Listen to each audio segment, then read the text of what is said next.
For the most part, reforming a local church is going to be the work of the pastor. Because if a layperson goes in and tries to teach something that's different from what the leadership of the church teaches, that's disruptive. So the question might be raised, well, is it okay? And this is where I think the layperson who becomes zealous, and the reason they try to bring these new truths into their church is because they are concerned and they don't want to see people remain in darkness. But here's where we have to be careful. The reality is a church they have the right to be wrong. And if the conviction of the leadership of the church is different from what your new convictions are, then and then you try to teach in a secondary capacity that which contradicts what the leadership is teaching, it doesn't matter how sound your doctrine is, you are being disruptive. So it's not a matter of trying to maintain false peace or false unity. It's a matter of respecting church order. So that's why I think you have to really be careful as a layperson as you come into these new doctrines and you think that this is the greatest thing since sliced bread, and it might indeed be, but if the leadership of the church is not in unison with you, then you have to be careful of how you proceed, because otherwise you are being unnecessarily disruptive. When it comes to reforming a local church, you have to be committed to the long term. You have to, and by that I don't mean necessarily you're going to be the one that's going to be there for 30 or 40 years, but in a sense, everything kind of depends on each local situation. Some will be different from others, but overall, you almost have to look at it with the future generation in mind. So this is a groundbreaking sort of thing. If you are bringing reformational theology into a context in which these people have never heard these doctrines, then how fast it proceeds, that's out of your hands. But I think we have to be willing, or the people who are going to do it have to be willing to lay out the markers, lay the foundation, recognizing that it may indeed be, as Paul says, one man planting and another man waters, but only God is the one that can bring the increase. So it's not a fly-by-night thing. That's one of the reasons I think everyone is not equipped to do it. We live in can-do Christianity country.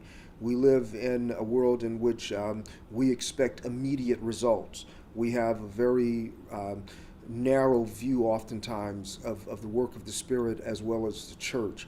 So we see everything defined in the parameters of that local church, and therefore we don't always fully appreciate the labors of others. And so if that's the mindset, you're probably going to be very disappointed, because you're not going to see the fruit of your labors right away. But the reforming work itself is long.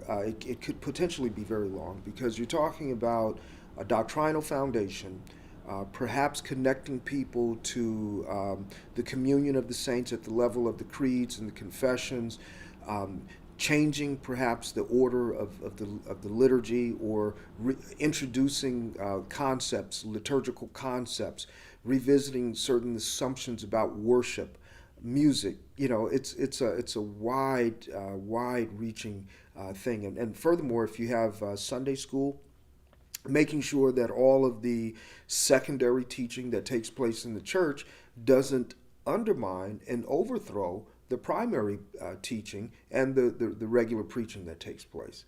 And furthermore, you're going to always have somebody that starts off understanding, and then somewhere down the road, nope, this is not what I signed up for.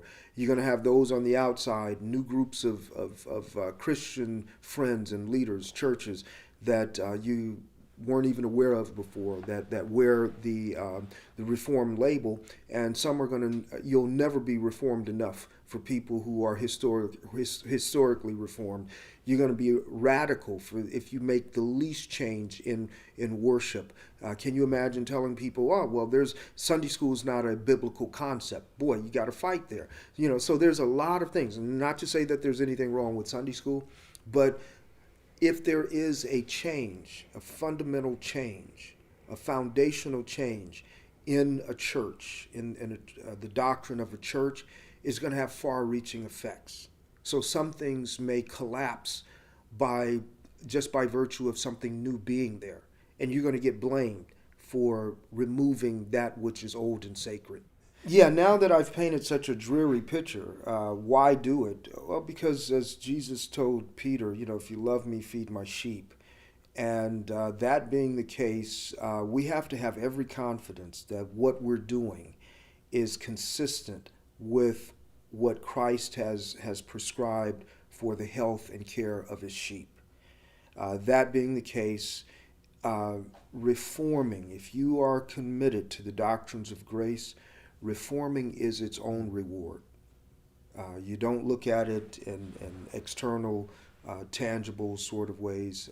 But if you have come to embrace the gospel as being God's saving purpose and power through the person and work of his Son, which is an act of divine grace itself in the giving of his Son, and that is embraced by faith alone, and all of it being in the person and work of Jesus alone, if you can get the people that you labor with or labor for to embrace that message, then all of the rest of the headache is worth it.